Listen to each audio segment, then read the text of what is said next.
Baiklah, akan kita sambung kembali masih dalam kitab Mukasyyafatul Qulub karya Imam Al-Ghazali rahimahullahu ta'ala. Bab yang kedua menjelaskan tentang takut kepada Allah subhanahu wa ta'ala. Abu Lais berkata, sesungguhnya Allah subhanahu wa ta'ala memiliki malaikat-malaikat di langit yang selalu sujud sejak Allah menciptakan mereka sampai hari kiamat. Gemetar persendian mereka karena takut menyalahi daripada perintah Allah. Maka ketika datang hari kiamat, mereka mengangkat kepala mereka. Subhanallah, maha suci Engkau ya Allah, kami belum mengabdi kepadamu dengan sepenuh pengabdian. Nah, sekian lama mereka sujud, tunduk dan taat kepada Allah, tapi mereka masih merasa takut dan merasa bersalah kepada Allah subhanahu wa ta'ala. Masya Allah. Firman Allah subhanahu wa ta'ala dalam surat An-Nahl ayat 50, yakhafuna rabbahum min fawqihim wa yaf'aluna ma yu'marun. Mereka takut kepada Tuhannya yang berkuasa atas mereka dan mengerjakan apa yang diperintahkan kepada mereka. Kawan, marilah kita simak sampai selesai, karena insya Allah akan menggugah jiwa kita masing-masing untuk semakin taat kepada Allah.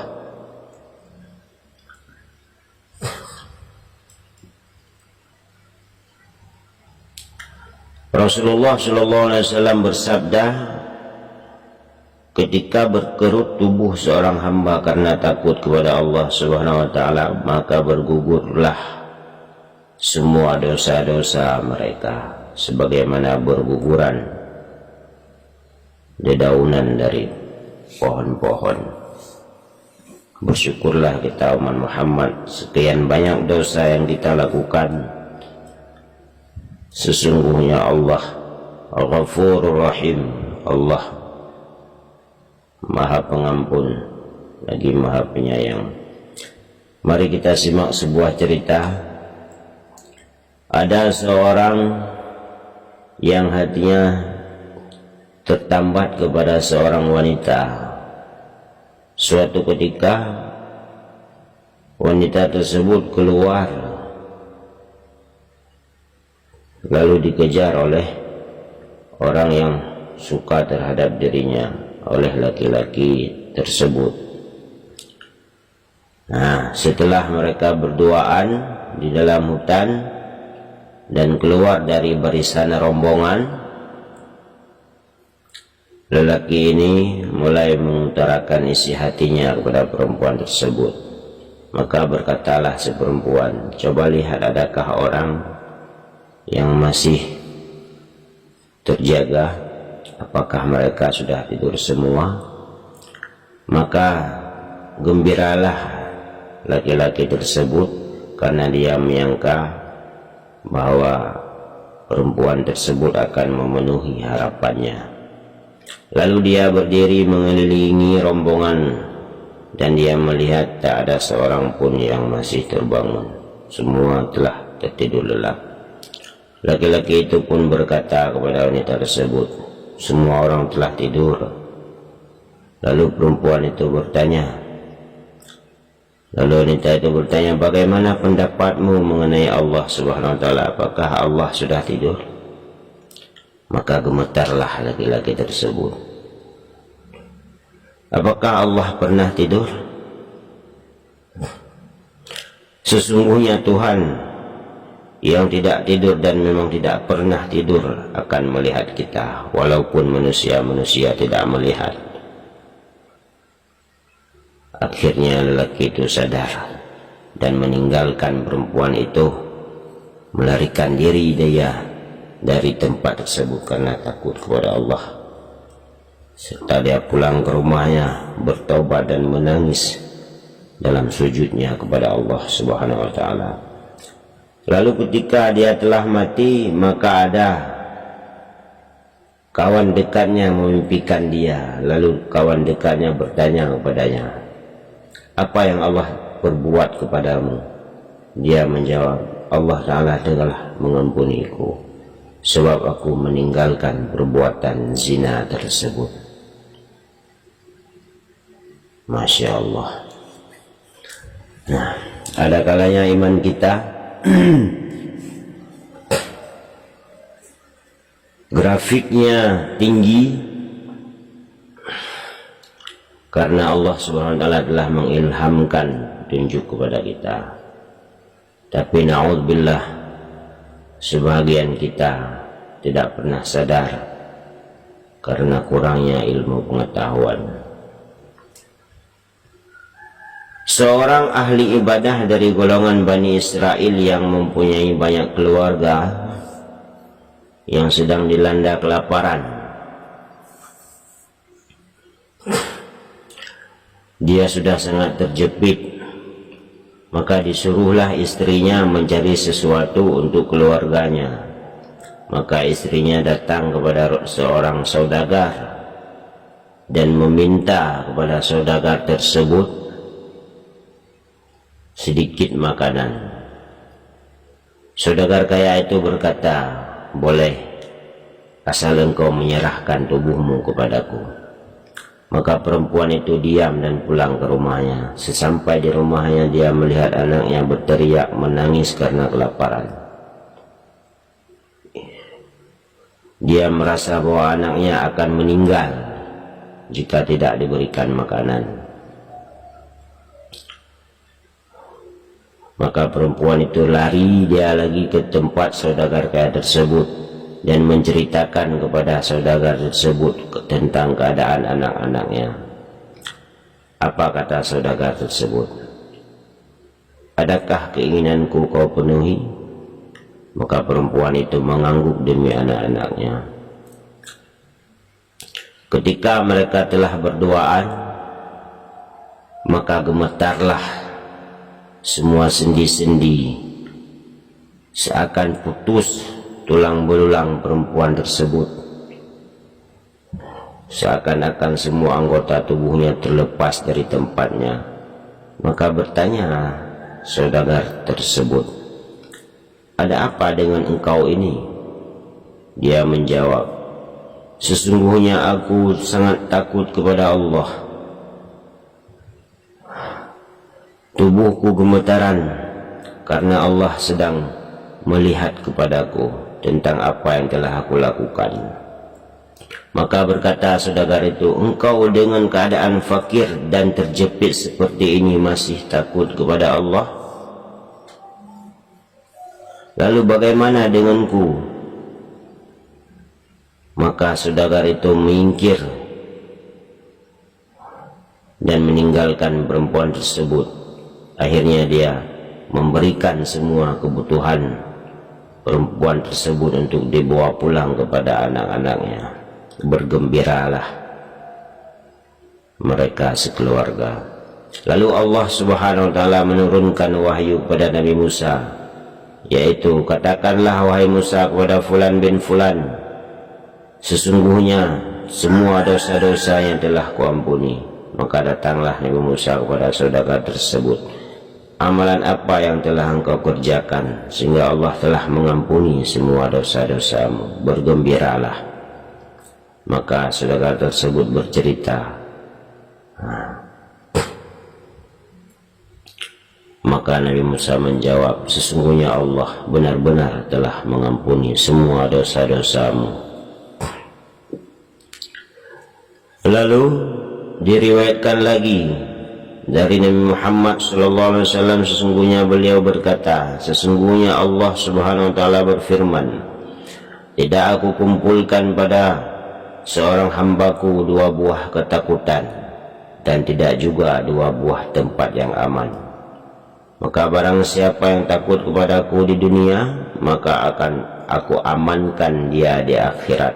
Dan barang siapa yang merasa aman dariku di dunia, maka akan aku takutkan dia besok di akhirat. Allah berfirman, fala takhshawun nas wakhshawni, jangan engkau takut kepada manusia, takutlah engkau kepadaku. Takutlah kalian kepadaku. Surat Al-Maidah ayat 44. Umar radhiyallahu anhu pernah terjatuh dalam keadaan pingsan karena takut ketika dia mendengar sebuah ayat Al-Quran. Dia juga pernah mengambil jerami pada suatu hari lalu berkata, alangkah baiknya kalau aku dahulu adalah jerami dan bukan sesuatu yang disebut-sebut. Alangkah baiknya ibuku tidak melahirkan aku. Menangislah Sayyidina Umar sepuas-puasnya sehingga mengalir air mata sebanyak-banyaknya dari matanya, sehingga membentuk 2 garis hitam pada wajahnya. Segitu dahsyatnya takutnya Sayyidina Umar kepada Allah Subhanahu wa taala, yang padahal beliau telah dijamin ahli syurga. Bersabda Rasulullah sallallahu alaihi wasallam, tidak akan masuk neraka orang yang menangis karena takut kepada Allah sehingga ada air susu kembali ke dalam tempat aslinya.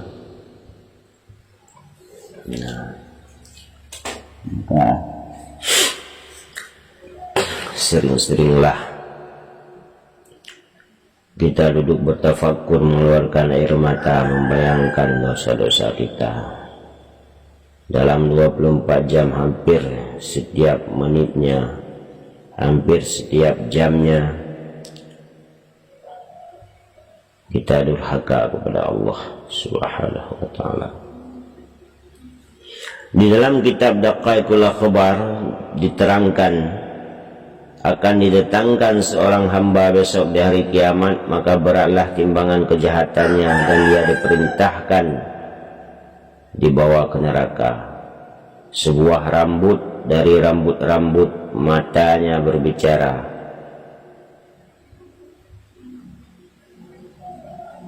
Sebuah rambut dari rambut matanya berbicara, ya Tuhanku, Rasul engkau Nabi Muhammad sallallahu alaihi wasallam pernah bersabda, barang siapa yang menangis karena takut kepada Allah, maka Allah mengharamkan matanya itu akan neraka.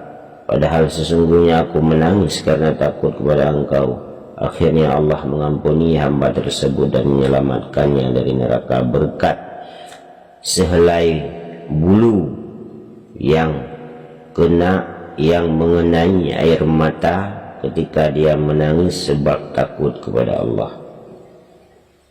Dan disebutkan dalam kitab Bidayatul Hidayah, ketika hari kiamat tiba, didatangkanlah neraka jahanam dengan mengeluarkan suara nyala api yang mengerikan.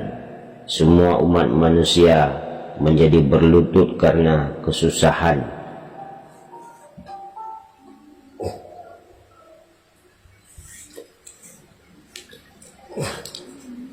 Allah berfirman, wa tara kulla ummatin jathiyah. Kamu lihat setiap umat berlutut, yakni merangkak pada lututnya.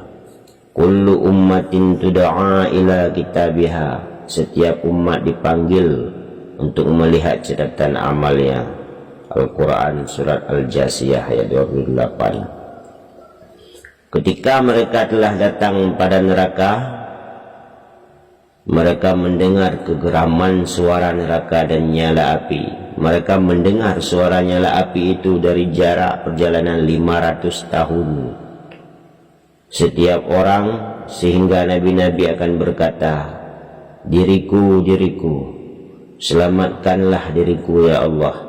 Kecuali Nabi Muhammad SAW, beliau berkata, umatku, umatku, ummati, ummati. Maka keluarlah api dari neraka Jahim seperti gunung-gunung. Umat-umat Muhammad berusaha untuk menghalanginya dan berkata, hai api, demi hak orang-orang yang salat, demi hak orang-orang yang ahli bersedekah, demi hak orang-orang yang khusyuk, dan demi hak orang-orang yang berpuasa, supaya engkau kembali, tetapi api tersebut tidak mau kembali. Malaikat Jibril mengumumkan, sesungguhnya api telah menuju umat Muhammad sallallahu alaihi wasallam.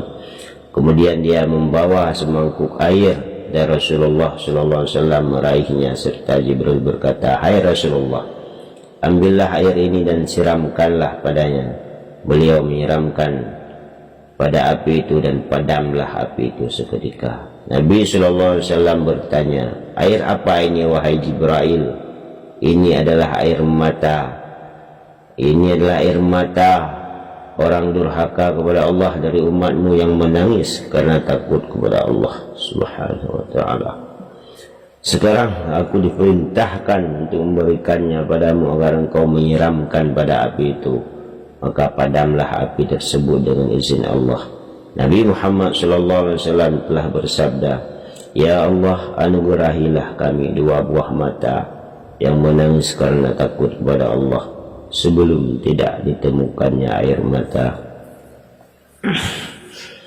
"A'ainaya halla tabkiyani ala dhanbi tanathala umri min yadayya wala adri."